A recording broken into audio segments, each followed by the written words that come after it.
There's one thing I love more than getting my pitch over the plate, and that is getting over this plate in Casa Ole. It's like a fiesta in Casa Ole. Casa Ole, fresh today, every day. Get a free child's play, put your sticker stub, pon any astros bien. Casa Ole, fresh today, every day. Casa Ole, ole. There's one thing I love more. It's Lima time. That is getting over this play. It's the special. It's a special episode. It's like a fiesta One in that Casa Ole. we've been gearing towards Casa for Ole, a fresh number of today, weeks. every day. We've had this plan to do this episode for like 2 weeks, and then things just like kept happening. And today's almost didn't happen when our entire neighborhood's power went out twice. That was extremely cool. Yeah, just got power going out. Time. Mothra around me shooting lasers. That's why you don't have the video. Yeah. Right. Yeah. So I got Mothra, and then luckily it flew into it. There was a big lamp and it flew into it. So luckily that's the moth's one weakness is they'll fly into a lamp or a burner. So we're good on that end. They do love flying into lamps. It's episode 200. That's crazy. That's absolutely insane. I feel like I somehow just don't believe it. Technically it's probably more than that, but way more than that. Yeah, with bonus episodes and random like one-offs and yeah, me and you have like 3 different podcasts that are on here, and it's like those definitely don't count. Those don't count. We also did like 3 or 4 decimal numbers before 69. I think we did like 68.327 or something. Yeah. We definitely did do that. But no, this is the official. That's a lot of podcasts. It's a lot of podcasts. It's a lot of, and I feel like we've covered absolutely everything, but also in the same way, like every time, like every time something bad since 2016, whenever there's like a bad stretch, we're both like, can everyone just chill out? Like, I don't know. I feel like it doesn't make sense that we would be as even keel as we are given the volatility of our various personalities. But we are. True. I don't know. I've been going back and listening, and I'm trying to create an audio thing that's taken me forever. I didn't realize when you have to go and find things to clip, you have to listen to it, which is an actual time. Yeah. Every episode being an hour. Yeah. So that's been rough. But listening back to the older episodes, yeah, we were not the same. We definitely, that World Series did something.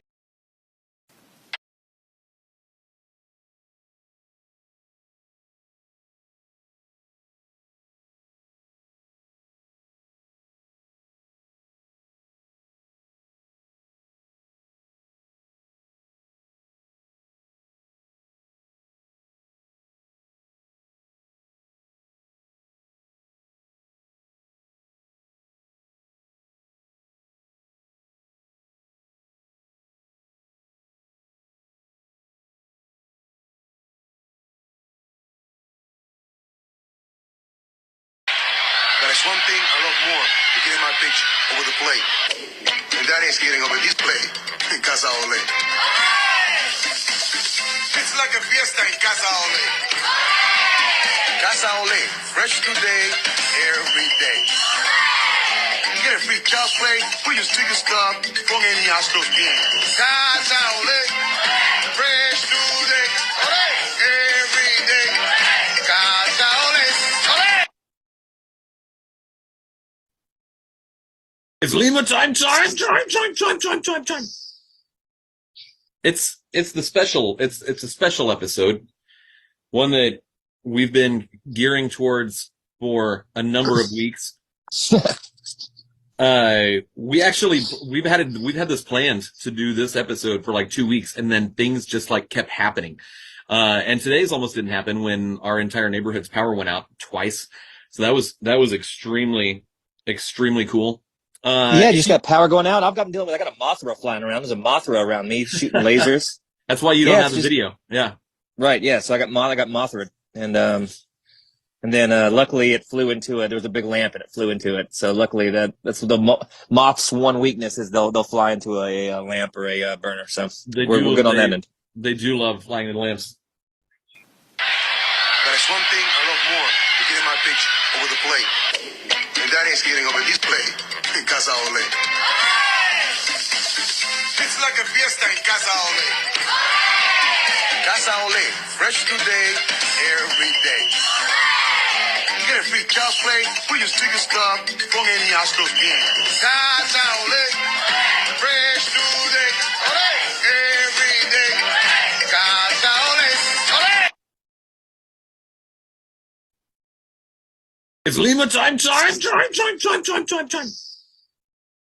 It's the special. It's a special episode, one that we've been gearing towards for a number of weeks.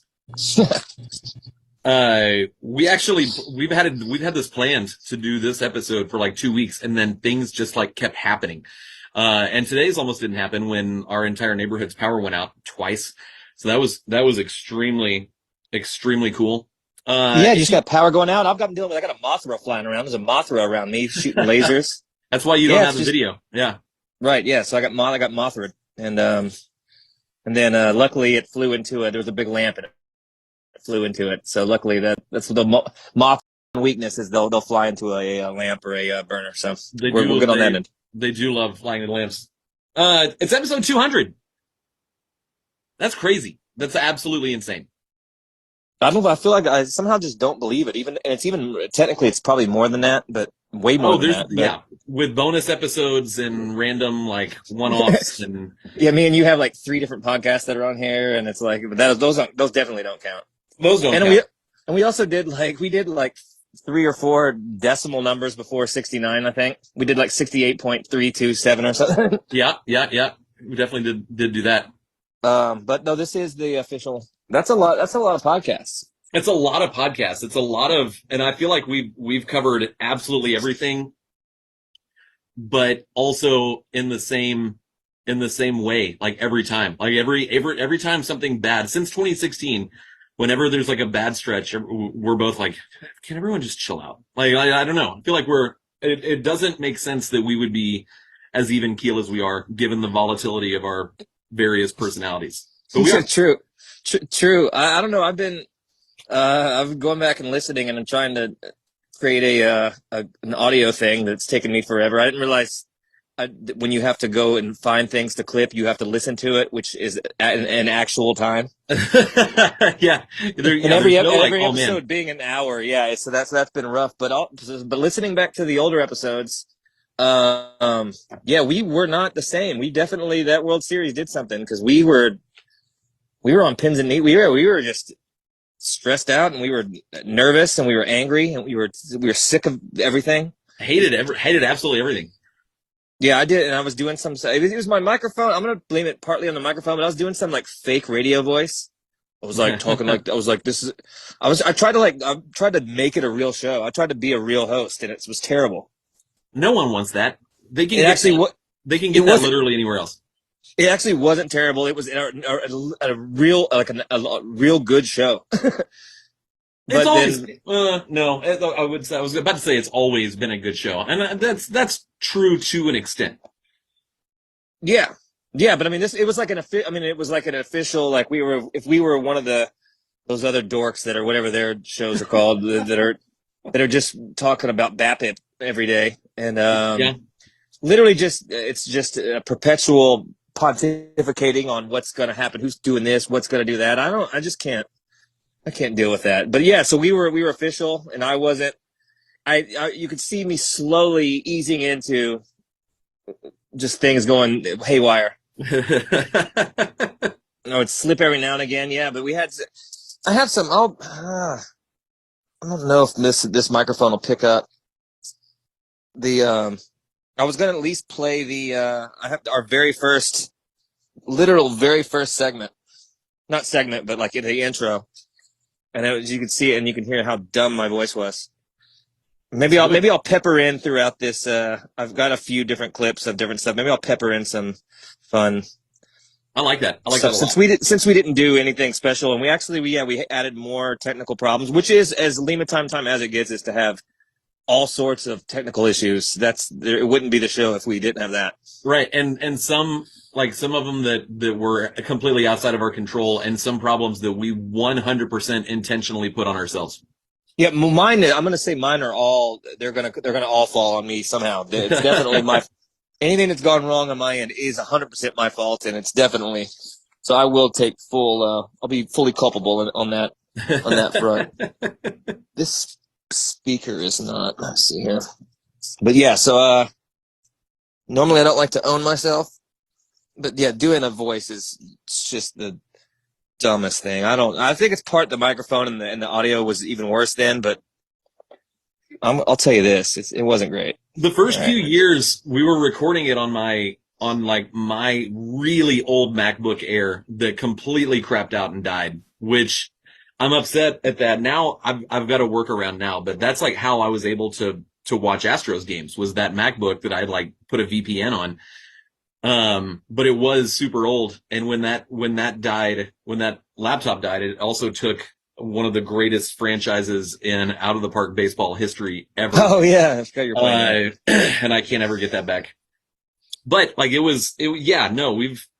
then like thank God for the pandemic, because then like Zoom became. Yeah, thank God for the pandemic. Like, thank God. That's what saved Lima time was COVID. That's true. Zoom made it so much easier. It really did. Oh, Jesus. All right. Welcome to the inaugural Season 1, Episode 1 of Lima Time. I am James Yasko, co-hosting with your friend and mine, Patrick, Knick-Knack, Paddywhack, McClellan. How are you doing? I am doing wonderful. I am doing wonderful. About this. This is a very, very exciting time for all of us, to be honest. Not only Astro fans, but just us in general. It is a professional voice. The show is going to rule. It's going to be the best. We are going to redefine the podcast genre, and if anything can just be audio literary greatness, that's what this is going to be. It helps to start out humble. Can we win a Pulitzer for this? I don't think so. I believe that's only writing, but I feel like we will win whatever the podcast equivalent of a Pulitzer is. I think I just got a text that they're going to create a new podcast category, the Pulitzer people. And daytime Emmy. We're shortlisted, so congratulations to us. 45 seconds in, we're already making history here. So this is hell yeah. Yeah. Really set the tone. We started off humble. I mean, you've got to hand it to both of us. Yeah, I mean, yeah, we had so much information in the beginning. We were angry, and it was a completely different show. It was, but it has to be said that the 2016, the first season of Lima Time aside, has coincided with the greatest run in franchise history. Like, those two things are linked. Yeah, and I mean and honestly, yeah, we decided to do it. Like, I don't know, was it playoffs in 2015, that run? We were like, we said we would do it, or maybe I don't know. It was something that at least spawned the inspiration. I think that's what started it. Yeah. But yeah, no, I mean that can't be ignored. I mean we should take full credit, and I'm still waiting on two rings now. I'm definitely waiting. I'm still waiting on Bravado to send us our sacks of money. Oh yeah, yeah. But yeah, no, it needs to be like recognized at Minute Maid Park that this is the 200th episode. Like, I'll be pretty upset if it's not on the Jumbotron, or if it's not on whatever. They don't make an announcement like between. Yeah, I'd like them to stop play, and like, I mean, just like how they honor the troops. I'd like maybe everybody to stand up, and maybe I'll go to Minute Maid, and I'll be in maybe snow camo. I'll be in fatigues as well, but and obviously it'd be stealing valor. But I'd be like, hey, nobody wears snow camo, so you'll know that only rappers from New York wear snow camo. Yeah. 1990s, whoever the guy is that was the lead rapper guy in Onyx, whatever that little guy that jumps around. Yeah, that's right.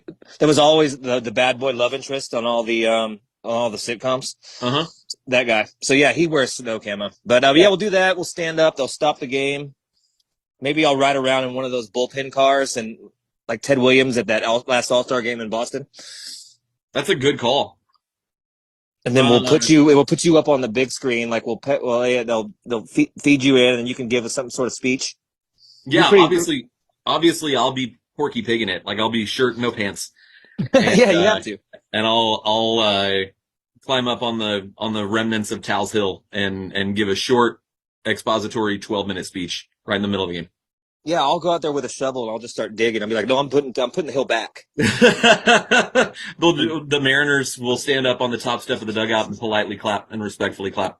I've been possessed by a ghoul of Lance Berkman has possessed me, and he wants me to make this hill. and band Pride Night. Oh, what? Lance Berkman, don't possess me and you want us to put a hill back and be a bigot? Don't do that, man. Come on. Yeah, that's the classic Lance. So that's fun. So I've got some audio. I've got some good clips to pepper throughout the show. The Astros are pretty good. I don't know what I expected from Ronel Blanco last night, but that was not it. Like that far exceeded my expectations. It didn't mind. I kind of thought that he was going to be money once they actually pulled the trigger on that move. They've been planning on doing that for a minute now. I think it's impressive that literally a month ago they were like, go be a starter. And less than a month later, he came back, was like 5 2/3, got it. And like held it down. Maybe it was 5 1/3. I can't remember. Either 5 1/3 or 5 2/3. But he did it in less than a month. I thought it took way longer than that to go from a reliever to a starter. Yeah, I don't know what is just precautionary stuff, being professionals and all the money invested and stuff, and what's like just kind of fake, Because I have to assume that just about every single pitcher was a dominant starting pitcher that pitched innings, pretty much all the innings for all their teams as much as possible up until getting to the bigs. Yeah. So, I mean, it's not like they can't. It just goes away. Their arms just never gone through that before. Yeah, I don't know. But, I mean, I'm glad they do it that way. I mean, I guess the way you prepare and all that stuff, and it's better to ramp up like that. But, yeah, no, I mean, he can't ask for anything better than that in a starting debut. No. It makes you feel much better about Lance disappearing back into the hedges like Homer Simpson meme. That's such a weird. I don't understand. Like, and I think it's funny how like people like I know Chandler Rome's like, and whether it's a bit at this point, I don't know, but how he's kind of like he's not. You can tell he's not thrilled by how not forthcoming the Astros are when it comes to injuries. But I mean, like, I go back and forth between thinking like they don't actually owe us anything. They don't, but also like, hey, fans put a decent amount of time and money and into the team. Like, it's worth saying something like, hey, and I made a joke about how like they're really slow walking this whole, like, at some point Dana Brown's going to come out and be like, okay, look guys, he had Tommy John surgery. Like, that's what happened. And we've just been kind of slow walking it so we didn't have to like let everyone freak out again. But, and I thought it was funny at the time. And now I'm like, maybe it's true. Like we spot, sorry, I was going to say we spot him in the dugout. He's got a hook hand. like, oh no. It's like, oh God, no, he's got a hook hand. That's can't be good. And it is his throwing hand. That's okay. He can't, what's his name? That's not great. It helps to have just random guys that got sent to Sugarland a month ago come back and give you a really good outing against a division rival. That's crazy. Well, just and all around, even just to piggyback off of him, I mean, yeah, both France and Belak have been, I would say, phenomenal for given the circumstances. Yeah. I mean, if you would have said what would happen to the rotation and where we'd be at, and through those three names out there, I'd be like, who the fuck is JP France? The only reason I know Belak is because people say it'd be like that. Yep. And Ronel Blanco would have we have nothing to go off of other than he was a pretty good reliever. And so I'd be like, yeah, things aren't great if that's half of the rotation. There was a guy that played for the Astros last year, and I can't remember but he was sort of this like fringe kind of utility player guy, but I always my favorite joke about it was like it's October time, and it was a play on his name in October, and I cannot for the life of me think of who that is. Does that do anything? Does that? Yes, but I not enough to spawn. I'm looking it up. No, don't look it up. We can come up with it. Yeah, because I could see it, but I have no idea. I got absolutely nothing. Was it? It might not have been last year. It might have been 2021. It's Well, like that once rings a again- bell, but that it doesn't. I can't come up with anything off of it. Yeah, I don't know. No. All the listeners are like, "You guys are dumb idiots." There it is. Robel Garcia, 2021. How's that anything? He hit 151, 216, 208. He had one home run. That's pretty good. Robel Garcia. Shout out to Robel Garcia. He hit 6 home runs. I'm now extremely interested in what was the one home run that he hit for the Astros. So I'll figure that out. It was at Minnesota on June 12th. He played the entire game. Wow, good for him. At shortstop. Weird. So very weird. Must be a scheduled day off for Litos. He went 2 for 3 with a solo home run. Yeah, not bad. And now what's that? He's dead? Oh, okay. Well, off of Jose Barrios. Not a terrible pitcher to hit a home run. No, not actually. Yeah, somebody who I recognize the name of. So yeah, that's good. Robel Garcia, not Ronel Blanco. Although last night I was thinking, like, is that the same? That's not the same guy. Like, they didn't transform a utility infielder to a freaking starting pitcher that's striking out Shohei Ohtani. No, that's right. No, that's close. That is close enough to at least call into question. Speaking of Shohei Ohtani, I looked this up. He's played 71 career games against the Astros, which seems really high. That seems extremely high. But I guess he's been around since 2018. I guess, but I guess when you're playing that many games, man, that seems like a lot. It seems like a lot. Excuse me. What do you think Shohei Ohtani's batting average against the Astros is? I'd say 307. I see. I was thinking something along those lines as well. It's 220. He's hitting 220, 314, 404 against the Astros. It's the lowest OPS that he has against a team that he has played at least 10 times. Wow. Has it been like trending worse lately? Because when I think about him, I feel like he's always on base. He's hit home runs. I feel like he's always hitting. I don't know. That's a good question. I can look that up. I'll look that up later.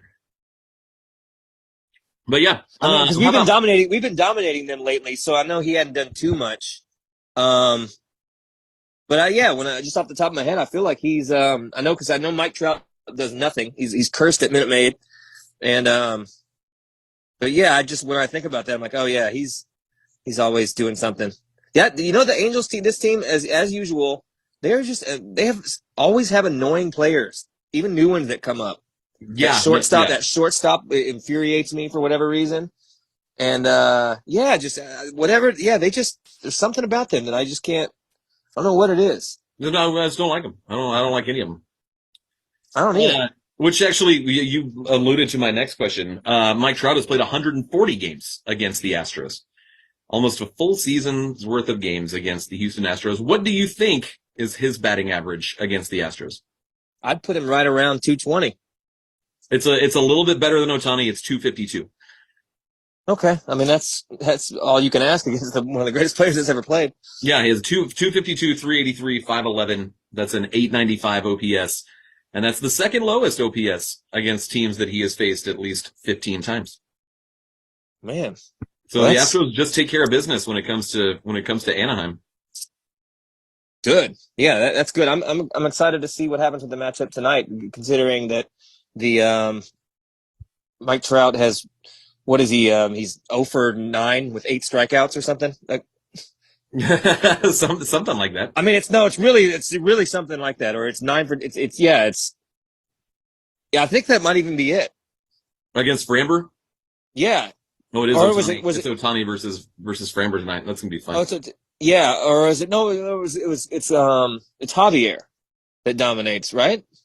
I think so. I think it's Javier, but he's like both Trout and Taylor Ward are like combined 0 for 17 with like all strikeouts. I think it's Javier that I'm thinking of. I'm looking that up right But now. that's insane. That's an insane stat line for Mike Trout.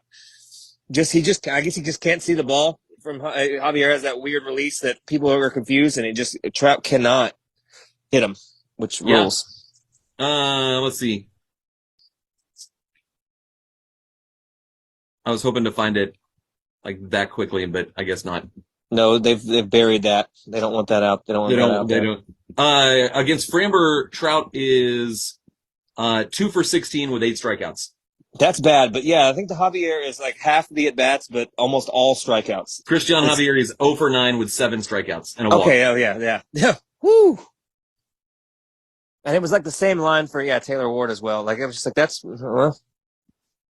love it. So yeah, that's exciting. Framber and Shohei. That's it's a marquee matchup. It's gonna be fun. Yeah. It's. Are you surprised that Shohei is as great as he is? No. I mean, I don't really buy into hype as much as like. I mean, he is, but like he legitimately is like incredible. Yeah, no, he is, and it's fun to bag on Angels fans, all 12 of them, and don't tweet that. You'll get in trouble. But I'm not like gonna. I can't believe the Astros got in trouble for that. Like that's so dumb. I mean, we can get into that in a second, but but I mean, they can't. I don't want to be too mean because they don't have him for much longer. If even, I mean, that's a wrap on that. And I mean, like the obvious landing places, the Dodgers across the street or whatever. Oh yeah, well actually it's like a 2.5 hour drive down the freeway. But it's 4 miles, 2.5 hour drive. Unless you get to ride Mickey's helicopter. Yeah. So you got to think like the Dodgers are going to be in the mix. The Yankees are going to be in the mix. I don't know. We're in the mix. What if we just go and sign him? Why not? Why not? Screw it. It'd be great. Get him in. We'll trade you the city of Corpus for Mike Trout and Shohei Ohtani. Like you can Corpus sucks though. But nobody's going to take that. Well, they get the AA. They get the hooks as part of it, and the stadium. The stadium's cool. Pretty cool. I mean, we'd have to pepper. We have to throw in Padre Island probably. I'm good with that. Yeah. I mean, Corpus just sucks. South Padre Island has a very Orange County feel anyway, so they're halfway there. Yeah, you're right. Yeah, they can have it. That's a pretty good deal. I don't. Who says no? The Anaheim can have a beachfront getaway. It would be as close to Anaheim as Anaheim is to the Pacific Ocean anyway. True. So yeah, that works. That's a good deal. I don't see what the issue is. Well, that's a fun thing for God. If anybody, if it goes to the Yankees, I don't want him going. He needs to stay there. You know what? He just needs to stay with the Angels, honestly. Trout's going to be there forever. Because I don't want him to actually. I know that would be that's could play into it if they're close. And he could just be like, hey, let's build something, even though it would be a lie. And we know that no matter what Trout promises or says, it's not true. And their mediocrity will always supersede anything said. I just don't understand how you're a major league GM and you've been gifted Mike Trout and Shohei Ohtani. And they've got like other good players. I mean, they have some injury problems, but I mean, there's no reason that they should always be that bad. They're 30 and 28. Mediocre. But this is what they do, and then they'll slowly lose games here and there, and then suddenly they're behind the Mariners, and they'll I don't know. The division's looking pretty good this year, so they might hover around there. Who They knows, might. but it's 500. That's what they do. Yeah, 80. They'll go 82 and 80 with two of the greatest players in baseball history on the same team. Hit the gritty. Yes. True. Yeah, hit it. So, yeah. So Shohei. All right. So yeah, he's Shohei. Trying to think what else do I have. Let's the Angels talk about that. Let's talk about that social media post. Okay, yeah. Well, what's your take on it? If you're an A's executive who is offended by the tweet, then put a better product on the field. I feel like everyone that hated the tweet, the Venn diagram is a perfect circle if you hated the tweet and if you hate bat flips. Like if you are against having fun in baseball and showing some personality, then you probably wanted that tweet to be deleted. I mean, yeah, I'm kind of on the fence on it. I like fun, and I don't. There's nothing wrong with it. Shouldn't have been deleted. It shouldn't have been an issue. The fact that there was is absolutely insane. But I also think it was a little bit in poor taste. Because you're talking about the fans, and it's kind of like that's kind of a dig on the other fans. That's from an official account? Not the best. I wouldn't do that, especially with them with the trouble they're having and they're losing their team. I just it's fine, but I don't know. I wouldn't have made the tweet. I can see that. I made a joke earlier because But you shouldn't be offended. Like, I mean, give me a fucking break on that. Like, it's not offensive, but it's still kind of in poor taste coming from the team. Yeah. Talk about I don't know. The fans, that's attendance. It's kind of I don't know. I didn't really like it. I made a joke earlier in that series because Julia Morales tweeted that someone proposed at Oakland Coliseum. Whoa, that's a dire fucking. You want to talk about an ominous fucking foreshadow? And I quote tweeted, I was like, I proposed to my wife at the original Starbucks in Seattle in Pike Place Market. And I feel like more people saw my proposal live than saw that dude's proposal live. So nice. I made a joke about attendance. Well, no, you can. You're not the official account of the Astros. It's just coming from the account just feels. I mean, I don't know. I for whatever reason I didn't like that, and I loved the horse emoji with the gun to it tweet. So I mean, that's like. So there's just something about it. I don't know. It felt like punching down. It did feel like punching down. That just never looks good. And like, but the fact that anybody was upset about that is, I mean, just hilarious. I mean, what are we talking about? Yeah. But I do see your point, and I think that's a valid point because like I wouldn't want to go to any, like I love baseball. I'll watch pretty much any baseball game any time of day. It doesn't matter who's playing. I would not go